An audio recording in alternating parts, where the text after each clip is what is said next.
All eyes on the Biden-Putin virtual meeting today.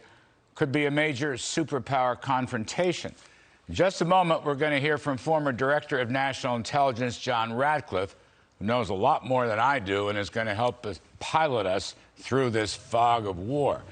But let me say one thing right at the top. It is my great hope, speaking as an American who still believes politics should stop at the water's edge, that President Biden was absolutely resolute, tough, and hard. In a situation like this, following the debacle in Afghanistan and a decline in American prestige worldwide, it is my hope that President Biden avoided concessions or compromises or any diplomatic jabberwock, because that kind of weakness will only embolden Putin. So right now, no one knows exactly what went on in this virtual meeting. We heard from National Security Advisor Jake Sullivan. There was a brief readout of the video call from the White House, but details are still lacking. So just permit me to ask a couple questions. Why did this meeting take place at all? You know, I learned from my former boss, President Ronald Reagan, that you don't hold high-level meetings like this until there's a clear purpose and then there's actions to implement that purpose. Reagan didn't meet with the head of the Soviet Union until his second term because he wasn't satisfied that proper conditions had already been set.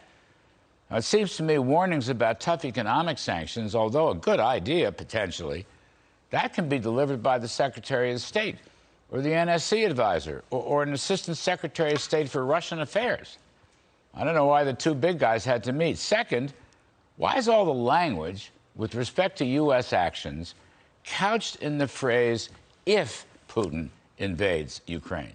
So the U.S. might push Germany to sanction Nord Stream if Putin invades Ukraine.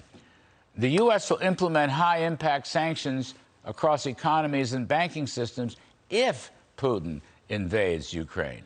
Or the U.S. will increase NATO and other resources if Putin invades Ukraine. Well, here's the thing.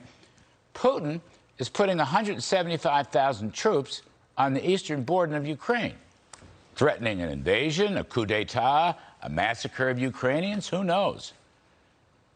That's a warlike, highly objectionable action on their part. Are we just going to say something about that?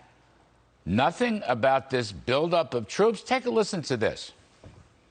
Tell us what are the strong economic measures and how are they different from the ones you put on Russia in 2014, which didn't deter Russia from taking Crimea?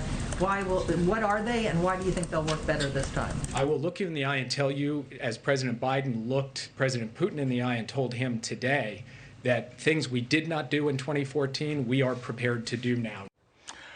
Well, I don't know. First of all, you can't look at somebody in the eye through a Zoom virtual call.